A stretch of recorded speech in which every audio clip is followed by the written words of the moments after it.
Radhe Radhe everyone, स्वागत है आपका आपके अपने यूट्यूब चैनल राधे की कृपा में। आज मैं आपको मेरी इस वीडियो में बताऊंगी कि क्या हुआ जब एक सच्चे भक्त की गवाही देने के लिए स्वयं बांके बिहारी जी कोर्ट में पहुंच गए। और उस घटना को देखकर कोर्ट में मौजूद सभी पुलिस वाले हैरान रह गए। क्यों श्री बांके बिहारी जी को कोर्ट में गवाही देने के लिए जाना पड़ा और किसके लिए श्री बांके बिहारी जी ने कोर्ट में गवाही दी? ऐसा कौन सा भक्त है जिसके लिए बिहारी जी को भेष बदलकर कोर्ट में जाना पड़ा? आज के प्रसंग में मैं आपको इसी बारे में बताऊंगी, तो वीडियो को बिना स्किप किए एंड तक ज़रूर देखिए। और यदि आपको यह कथा अच्छी लगे तो आप वीडियो को लाइक एंड शेयर ज़रूर करें तथा चैनल को सब्सक्राइब करें ताकि मेरी आने वाली लेटेस्ट वीडियो सबसे पहले आप तक पहुंचे। प्यारे भक्तों, यह वृंदावन की सच्ची घटना है। वृंदावन की गलियों में एक संत रहा करते थे। सभी लोग उन्हें प्यार से जज साहब कहकर पुकारा करते थे।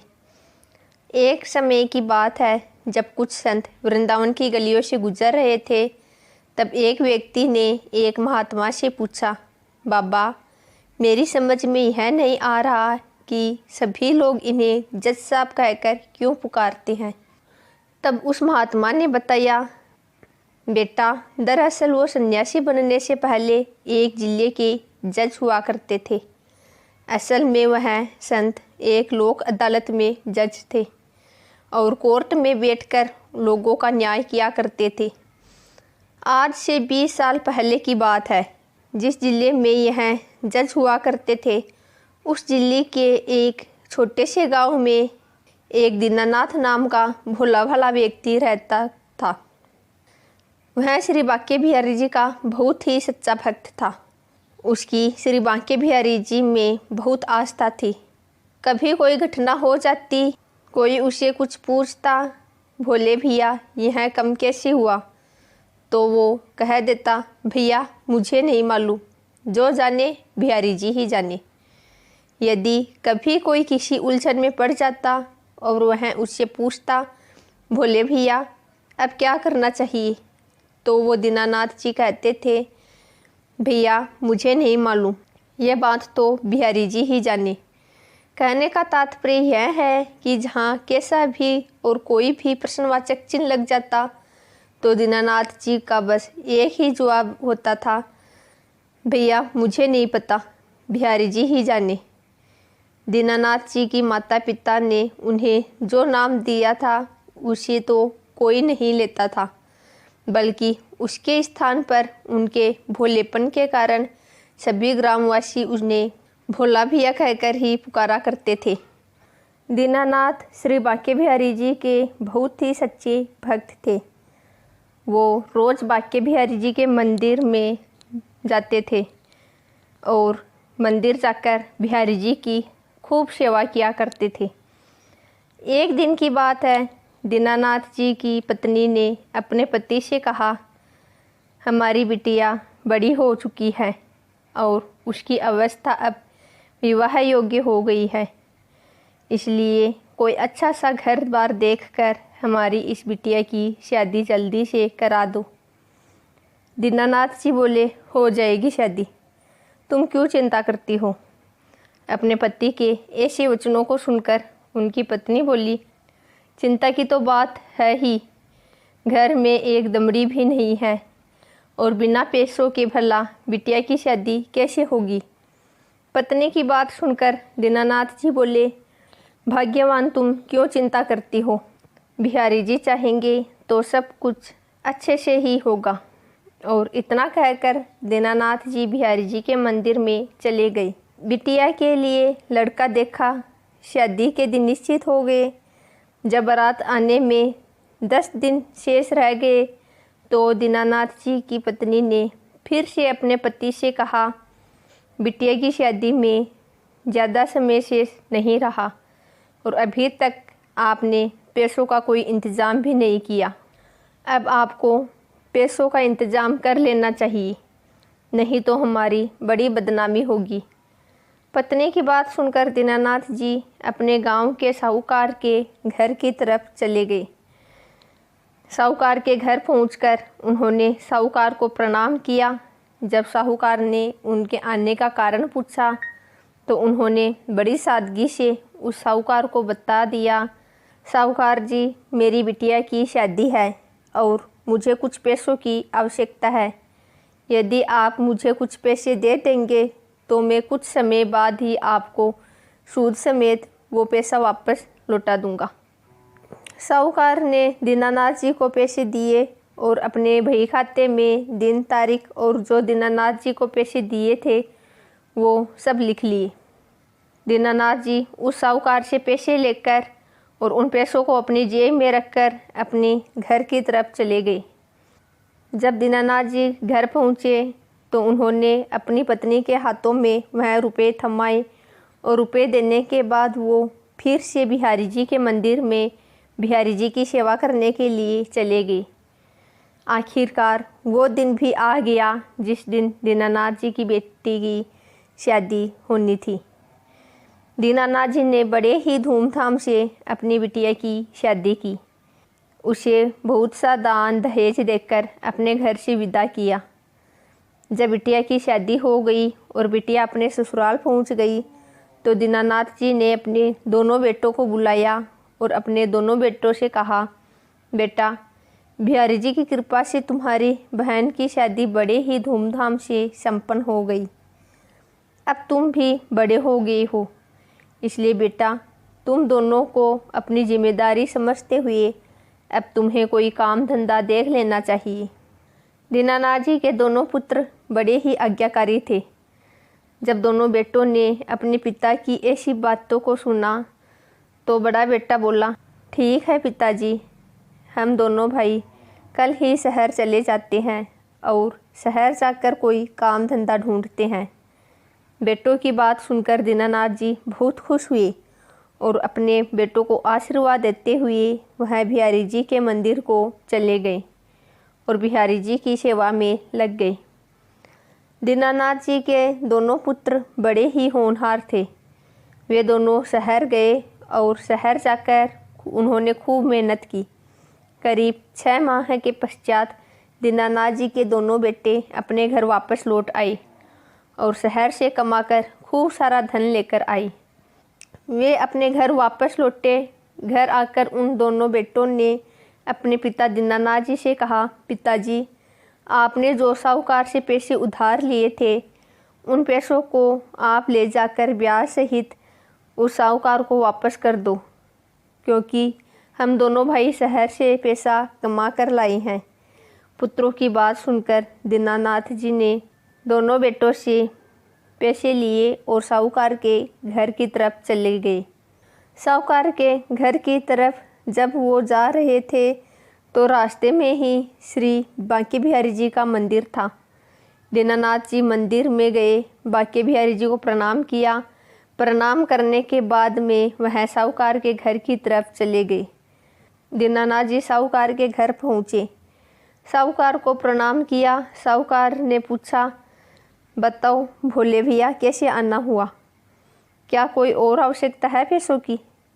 दीनानाथ जी बोले, नहीं नहीं भैया, मुझे पैसों की अब कोई आवश्यकता नहीं है, बल्कि मैं तो तुम्हारे जो पैसे उधार लिए थे उन पैसों को वापस लौटाने के लिए आया हूँ। साहूकार ने अपना बही खाता खोला और दिन तारीख अच्छी तरह से देखने के बाद उसने अपना हिसाब लगाया और फिर दीनानाथ जी से बोला, भोले भैया, तुम्हें मुझे इतनी रकम वापस देनी है, इतना तुम्हारा ब्याज हो गया है और इतना तुम्हारा मूल था। दीनानाथ जी ने अपने कुर्ते की जेब में हाथ डाला और अपने कुर्ते की जेब से पैसे निकालकर साहूकार को ब्याज सहित पैसे दे दिए। साहूकार ने अपने बही खाते से हिसाब काटा और हिसाब काटने के बाद उसने एक पर्ची बनाई। उस पर्ची पर लिख दिया कि आज दिनांक को दीनानाथ जी ने मुझे मेरे सारे पैसे सूद समेत वापस कर दिए हैं और अब मेरा दीनानाथ जी पर कोई भी पैसा बकाया नहीं है। और ऐसा लिखकर उस साहूकार ने वो पर्ची दीनानाथ जी को दे दी और बोला, भोले भैया यह पर्ची और इसे ठीक से पढ़ लो। दीनानाथ जी ने पर्ची पकड़ते हुए कहा, कोई बात नहीं भैया, आपने लिखा होगा तो सही सही लिखा होगा, मुझे तो पढ़ना लिखना आता नहीं है और मुझे तुम पर पूर्ण विश्वास है। जब साहूकार ने दीनानाथ जी के ऐसे वचनों को सुना तो उसके मन में लालच आ गया। साहूकार सोचने लगा कि इस अनपढ़ को तो पढ़ना लिखना भी नहीं आता, क्यों ना मैं इसको एक फर्जी पर्ची बनाकर दे देता हूँ और इससे दोबारा से पैसा वसूल कर लेता हूँ।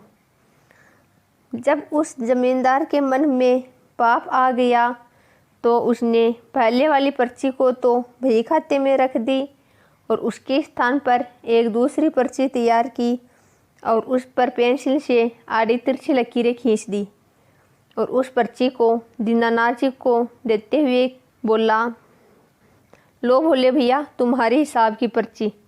दीनानाथ जी बहुत ही सीधे साधे इंसान थे। उन्होंने वह पर्ची ली, अपने कुर्ते की जेब में रखी और फिर साहूकार से कहा, अच्छा भैया अब मुझे इजाज़त दो, मेरे बिहारी जी मेरी राह देख रहे होंगे। और ऐसा कहकर दीनानाथ जी साहूकार के घर से निकल गए और सीधे बाकी बिहारी जी के मंदिर में पहुंच गए। मंदिर पहुंचकर उन्होंने साहूकार से मिली पर्ची बिहारी जी के चरणों में रखी और उस पर्ची को रखने के बाद वो बिहारी जी की सेवा में लग गए।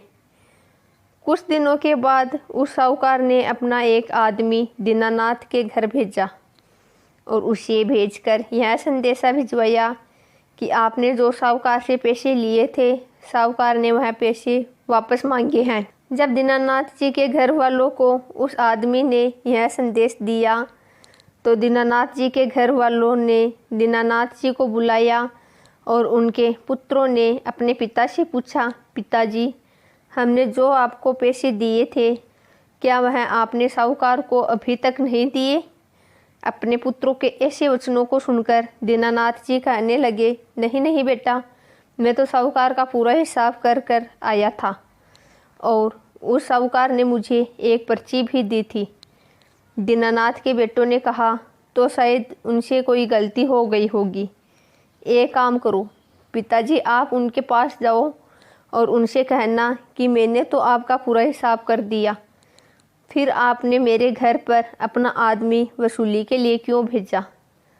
दीनानाथ जी फिर से साहूकार के पास गए और साहूकार से कहने लगे, मैंने तो आपका पाई पाई हिसाब कर दिया था, फिर पैसों के लिए आपने अपना आदमी मेरे घर क्यों भेजा? साहूकार के मन में तो पहले से ही लालच भरा हुआ था, उसे तो भोले भाले दीनानाथ से दोबारा पैसे लेने थे। साहूकार बोला, तुमने मुझे कोई पैसे नहीं दिए हैं। दीनानाथ जी कहने लगे, भैया ठीक से याद करो, मैंने आपको पैसे दिए हैं और उसके बदले में आपने मुझे एक पर्ची भी दी थी। साहूकार क्रोध में आंखें लाल करते हुए बोला, लगता है आपकी बुद्धि सठिया गई है, आप थोड़े बुजुर्ग हो गए हैं ना, इसलिए आपको याद नहीं है। आपने किसी और को पैसे दिए होंगे और आप यह सोच रहे हैं कि वो पैसे आपने मुझे दिए हैं। आप अपने दिमाग पर जोर डालिए और 2 दिन के अंदर मेरे पैसे मुझे मिल जाने चाहिए, या तो तुम मेरे पैसे मुझे समय पर लौटा देना, नहीं तो मैं तुम्हारे खिलाफ कोर्ट में केस कर दूंगा। साहूकार के ऐसे वचनों को सुनकर दीनानाथ कहने लगा, भैया तुम्हें जो करना है वह करो, मैं तो बस इतना जानता हूँ कि मैंने तुम्हें पैसे दिए हैं और अब मैं तुम्हें दोबारा एक पाई भी नहीं दूंगा। और इतना कहकर दीनानाथ जी साहूकार के घर से वापस लौट आए और मंदिर में बैठकर बिहारी जी का भजन करने लगे। अगले दिन सुबह साहूकार कोर्ट में गया। कोर्ट में उसने दीनानाथ जी के खिलाफ केस कर दिया। जब केस दर्ज हो गया तो कोर्ट से उन्हें एक समन आया जिसमें लिखा था कि अमुक तारीख को कोर्ट में हाजिर होना है, जहां पर आपको यह बताना है कि आप साहूकार के पैसे क्यों नहीं लौटा रहे हैं। वह दिन भी आया जिस दिन उस केस की तारीख थी। दीनानाथ और साहूकार कोर्ट में पहुंच गए। दीनानाथ जी कटघरे में जाकर खड़े हो गए। जब जज ने पूछा, क्यों भाई दीनानाथ, तुमने अभी तक साहूकार के पैसे क्यों नहीं लौटाए?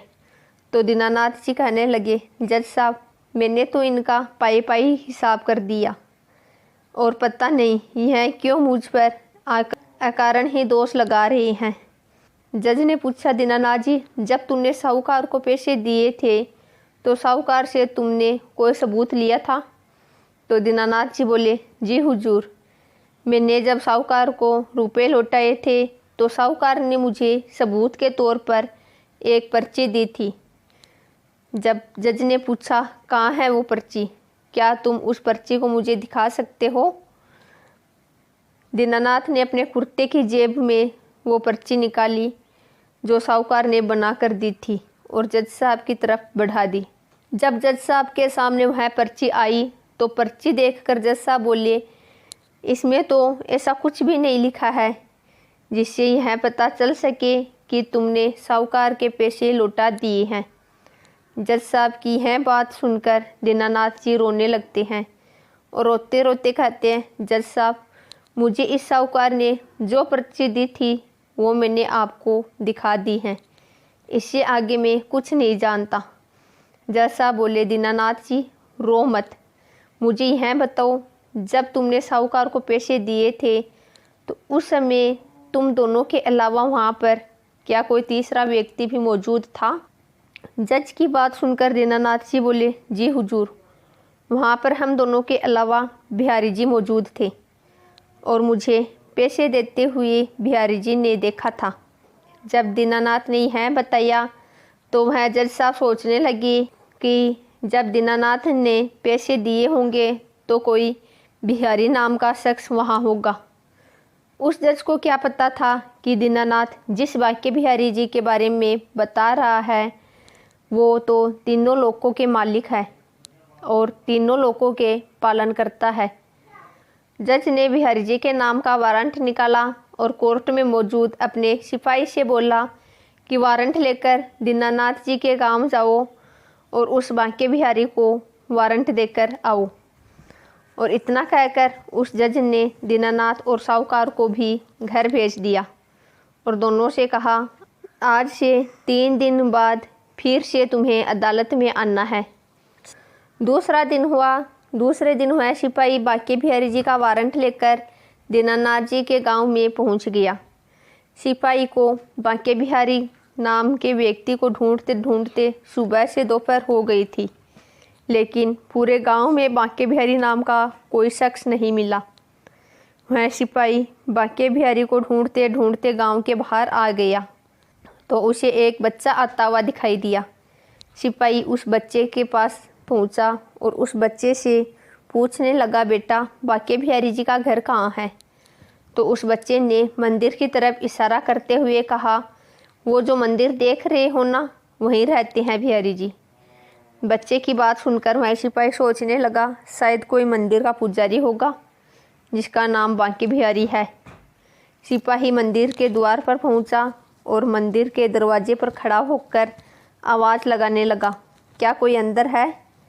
मंदिर का पुजारी निकलकर मंदिर के बाहर आया और दोनों हाथ जोड़ते हुए बोला, क्या बात है साहब, आप यहाँ किसे ढूंढ रहे हैं?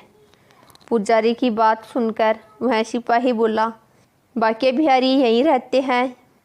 पुजारी बोला, जी हजूर, बांके बिहारी यहीं रहते हैं।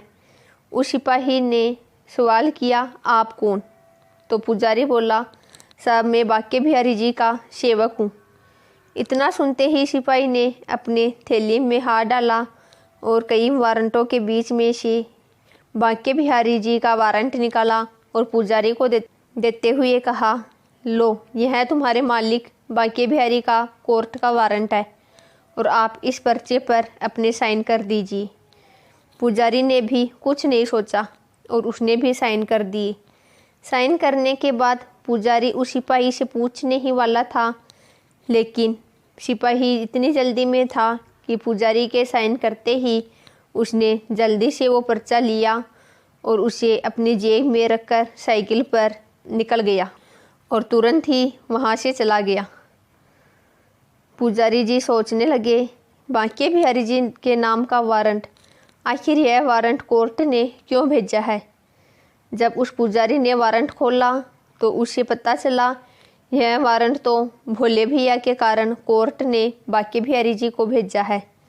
पुजारी ने वह वारंट पढ़ने के बाद बांके बिहारी जी की मूर्ति के चरणों में रख दिया और बिहारी जी की मूर्ति के सामने हाथ जोड़कर कहने लगा, प्रभु, आपके भक्त ने आप पर विश्वास करके आपकी गवाही के लिए कोर्ट में वारंट जारी कराया है। प्रभु, मेरी भी ये प्रार्थना है, आपका जो भक्त है दीनानाथ, वह बहुत ही भोला भाला है, परंतु उसे यह भी ज्ञात नहीं है कि भला पत्थर की मूर्तियाँ भी कभी किसी की गवाही देती है। प्रभु, मेरी प्रार्थना है कि आप अपने उस भक्त का विश्वास टूटने मत देना और ऐसा कोई चमत्कार ज़रूर कर देना जिससे उस भक्त की लाज रह जाए, उसका आपके प्रति जो विश्वास है वह बना रहे। इतना कहकर वह पुजारी उस वारंट को बांके बिहारी जी के चरणों में समर्पित करके वहाँ से चला जाता है। दूसरा दिन हुआ। पुजारी ने बांके बिहारी जी की मूर्ति को स्नान कराया।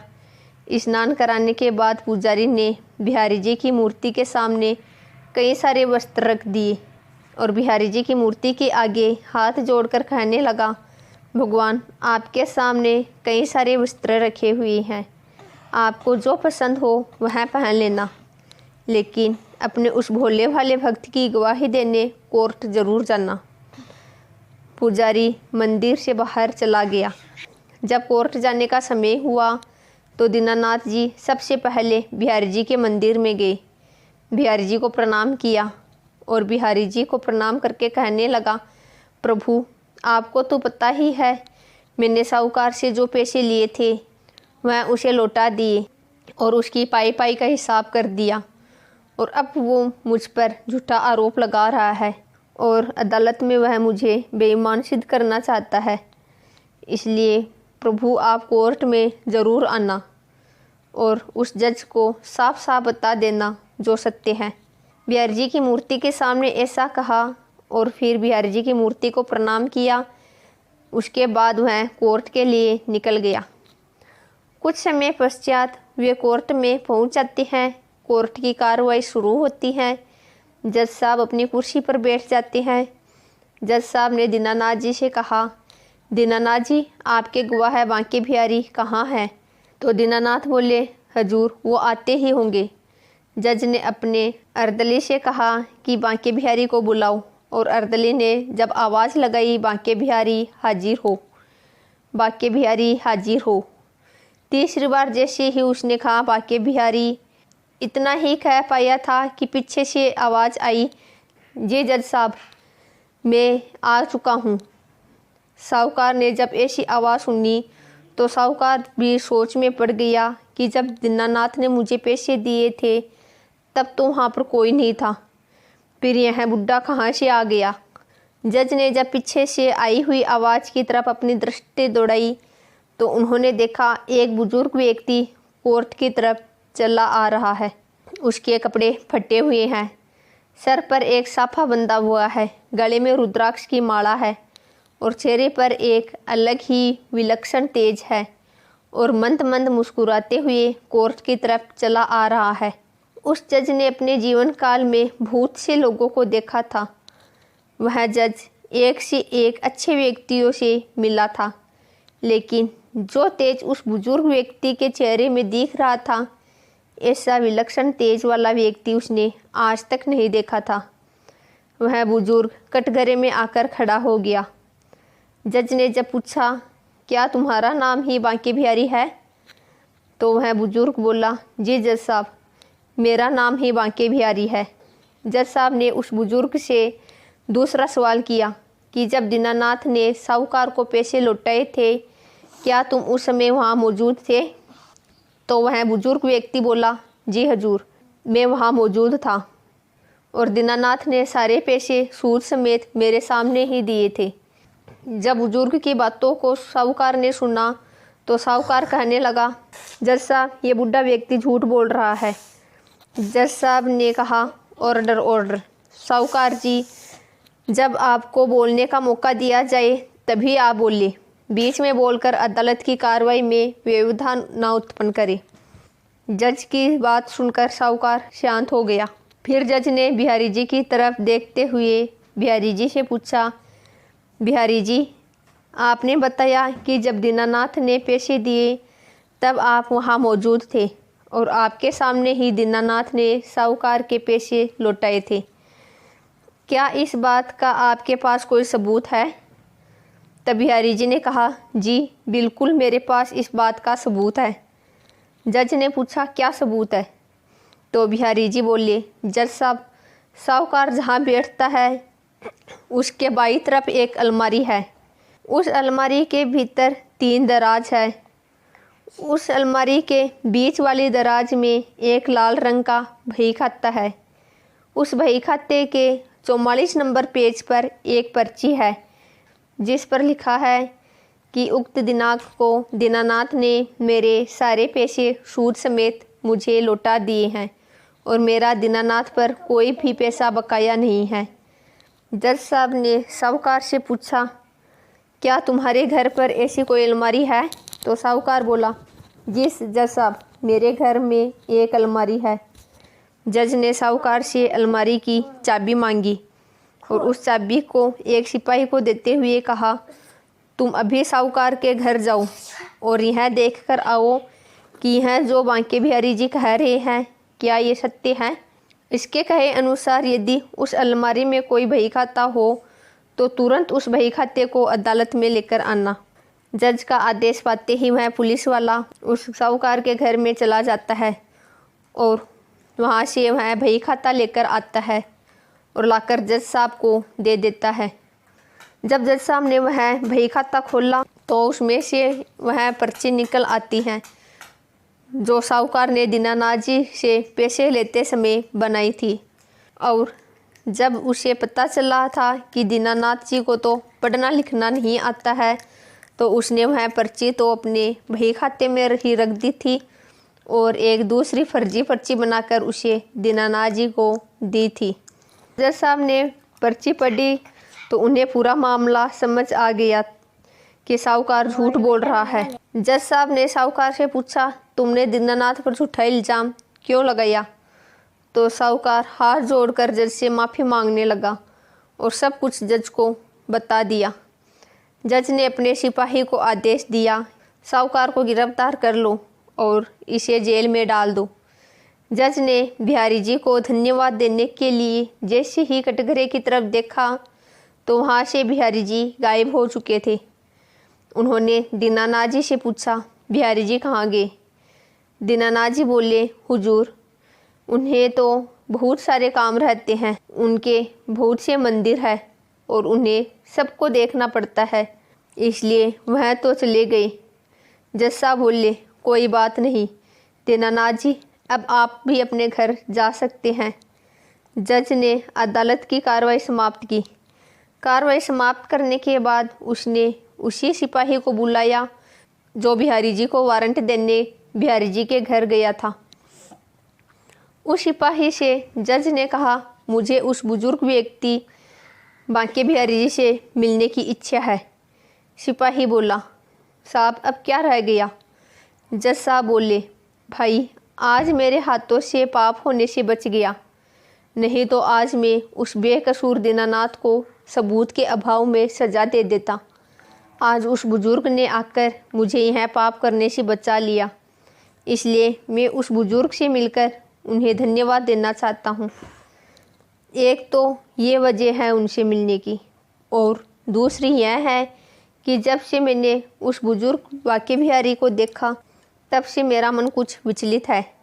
जज साहब की बात सुनकर वह सिपाही बोला, साहब बात तो आप सही कह रहे हैं, मैंने भी अदालत में बहुत सारे गवाहों को देखा है, लेकिन आज जो गवाह गवाही देने आया था उसके जैसा तो मैंने आज तक कभी नहीं देखा। जज साहब बोले, तो विलम्ब मत कर और मुझे उन बुजुर्ग के पास ले चल। इस प्रकार वह जज और सिपाही वहाँ से चले गए। जहाँ बांके बिहारी जी का मंदिर था।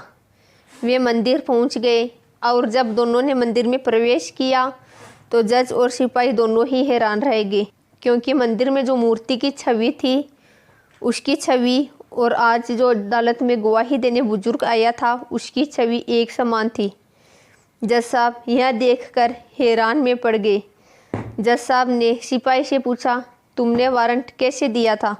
सिपाही बोला, मैंने तो वारंट इनके नौकर को दिया था।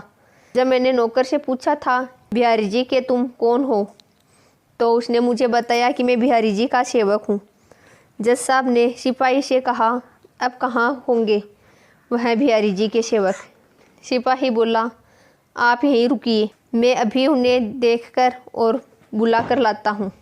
ऐसा कहकर वह सिपाही मंदिर परिसर के अंदर चला गया और पुजारी जी को ढूंढने लगा। कुछ समय बाद सिपाही के साथ वो पुजारी जज साहब के सामने आ गया। जज साहब ने पूछा, आप बिहारी जी के कौन हो? तो वो पुजारी बोला, हुजूर मैं तो उनका सेवक हूँ। जज साहब बोले, कहाँ है तुम्हारे मालिक? मैं उनसे मिलना चाहता हूँ। पुजारी जी ने मूर्ति की तरफ इशारा करते हुए कहा, हुजूर आपके सामने ही तो है हमारे मालिक बिहारी जी। जो मूर्ति आप देख रहे हैं यह मूर्ति ही तो हमारे भगवान श्री कृष्ण बांके बिहारी जी है और यही है हमारे आराध्य श्री बांके बिहारी जी। जब जज ने पुजारी के ऐसे वचनों को सुना तो वह जज सब कुछ समझ चुका था।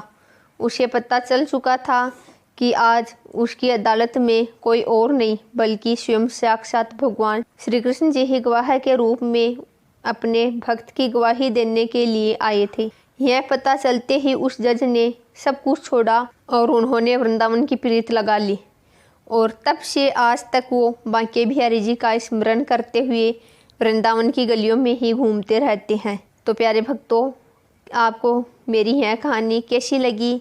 आशा करती हूँ आपको मेरी यह वीडियो अच्छी लगी होगी।